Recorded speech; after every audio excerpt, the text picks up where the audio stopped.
Federation of ministerial services association का प्रदेश कार्यकारी अध्यक्ष। आप लोग क्या मांगे हैं सर? आज बहुत लाखों की तादाद में आप लोग आए हुए हैं। देखिए, जो हमारी सबसे पहली मांग है, जो इस देश के लाखों करोड़ों कर्मचारियों की मांग है और वह सबसे आप सभी विदित हैं। हालांकि इस बात के लिए मैं धन्यवाद देता हूं सोशल मीडिया के साथियों का, वे इस बात को कम से कम उठाते हैं।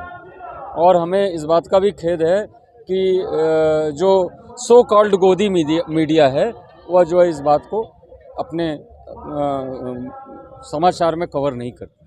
निश्चित तौर पे हमें इसका खेद है। साथियों, सबसे पहली बात यह है कि जो चल रहा है ये कार्यक्रम है मूल रूप से साफ सुथरी मांगों को लेकर के, जिसमें पुरानी पेंशन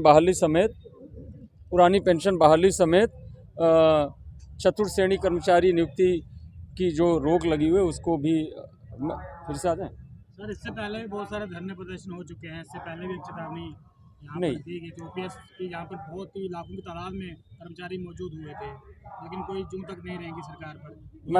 मैं आ रहा हूँ। नहीं, बात चुनाव का नहीं है सिर्फ। देखिए, मैं इसी बात पे कह रहा था। देखिए, हमारा जो आज का मुद्दा है वो सिर्फ पेंशन का नहीं है। इस बात को मीडिया को और कर्मचारियों को समझाना है और सरकार को भी समझाना है। आज जो सबसे ज़्यादा ज्वलन मुद्दा है जो है 8वां पे कमीशन ड्यू है। 8वां पे कमीशन जो है जिसके फाइनलाइजेशन में मिनिमम 1.5 से 2 साल लगते हैं। आज कोविड हमने अभी देखा, महामारी देखी, वैश्विक महामारी देखी, उससे हम बाहर आ चुके हैं, आर्थिक विपदाओं से बाहर आ चुके हैं। आज 3.75 मिलियन की ट्रिलियन की जो है हम लोग इकोनॉमी तय कर रहे हैं। इसके बावजूद 18 महीने का डीआर एरियर हमारा सरकार भूल रही है। वह याद दिलाने के लिए आज ये प्रदर्शन है। आज जो है, जो देश में लाखों करोड़ों संविदा आउटसोर्स कर्मचारी काम कर रहे हैं, उनके विनियमितीकरण का मुद्दा एक ये जो आज आंदोलन है, यह प्राइवेटाइजेशन को बंद करके सरकारी संस्थानों को सशक्त ताकतवर बनाने का आंदोलन है। तो सरकार इस पे काम करेगी और सरकार को काम करना पड़ेगा। हमारा 9 साल में तो कुछ कर ही नहीं है, अब क्या करेगी सर? 2024 का चुनाव आ रहा है जी, आप लोग क्या करेंगे?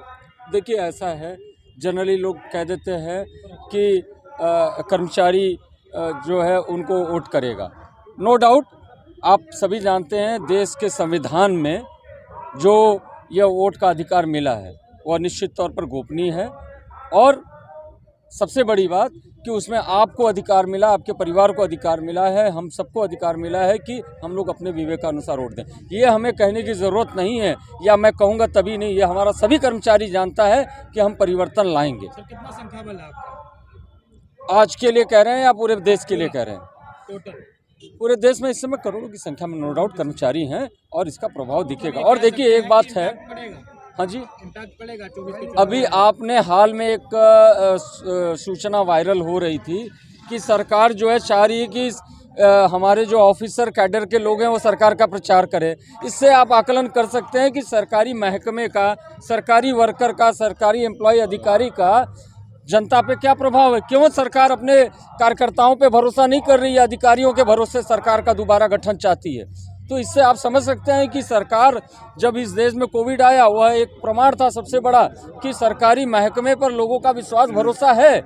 ये जरूर है कि कुछ गोदी मीडिया के लोग सरकारी कर्मचारियों को निकम्मा, अपनी जेब, अपने निजी स्वार्थ की पूर्ति के लिए बदनाम करने की नीयत से ऐसा दुष्प्रचार करते हैं, लेकिन कोविड में भी उनके परिवार को सरकारी कर्मचारियों ने ही बचाया था। आज इस रामलीला ऐतिहासिक मैदान से मोदी सरकार और सेंट्रल गवर्नमेंट को क्या संदेश देना चाहिए? निश्चित तौर पर संदेश जा चुका है सर। उन्हें ये पता चल चुका है कि कर्मचारी जो है आंदोलित है, आक्रोशित है, और उनको यह विचार करना पड़ेगा। ठीक है, आज आपके प्रदेशों में चुनाव है, आप उनमें बिजी हैं, लेकिन यह कहना काफ़ी नहीं है। आपके पास बहुत बड़ी व्यवस्था है, बहुत बड़ा तंत्र है आपका। आपको इस बात पे भी एक टीम लगानी होगी कि ये जो हमारी साफ सुथरी मांगे हैं इस पर भी वे निर्णय लें, विचार करें। Thank you so much. कर्मचारी एकता जिंदाबाद, कर्मचारी एकता जिंदाबाद।